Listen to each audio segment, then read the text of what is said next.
Assalamualaikum warahmatullahi wabarakatuh. Perkenalkan, nama saya Kamila Nurhaida dari kelas 12 MIPA 4. Di sini saya akan memaparkan tentang konsep fluida dan penerapannya pada bendungan. Nah, fluida sendiri ialah zat yang dapat mengalir. Fluida terbagi menjadi dua, yakni fluida statis atau diam dan fluida dinamik atau bergerak.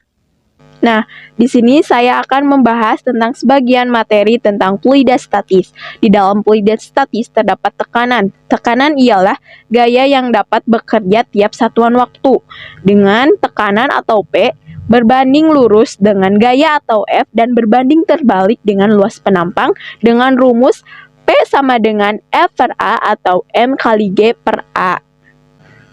Nah, pada materi fluida statis juga mempelajari tentang tekanan hidrostatis.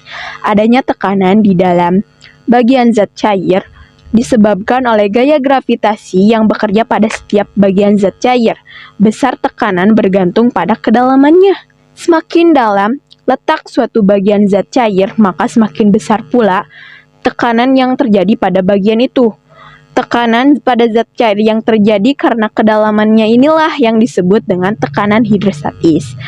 Nah, perhatikan gambar di samping. Nah, dari gambar di samping diketahui bahwa lubang paling bawah memancarkan air yang paling jauh. Nah, setiap benda yang berada di permukaan bumi mendapatkan pengaruh gaya gravitasi bumi. Dengan kata lain, semua benda yang ada di permukaan bumi mempunyai berat. Demikian juga halnya dengan zat cair. Itulah sebabnya secara alami zat cair mengalir ke tempat yang lebih rendah. Nah, hukum pokok hidrostatis menyatakan bahwa semua titik yang berada pada bidang datar yang sama di dalam suatu zat cair yang sejenis, tekanan hidrostatisnya ialah sama besarnya. Nah, perhatikan gambar ini. Menurut hukum tekanan hidrostatis, rumus zat cair dapat dituliskan dengan ini. Nah, di sini juga mempelajari tentang tekanan mutlak pada fluida, di mana jika tekanan oleh udara luar diperhitungkan, besar tekanan pada suatu titik di dalam suatu fluida merupakan tekanan mutlak tersebut. Dirumuskan sebagai berikut. Nah,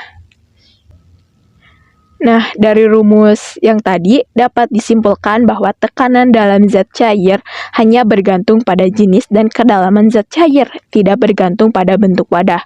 Berdasarkan dari rumus-rumus yang sudah ditampilkan, diketahui semakin dalam permukaan air, maka tekanan hidrostatis pun juga semakin besar. Hal itulah yang diterapkan pada pembangunan bendungan.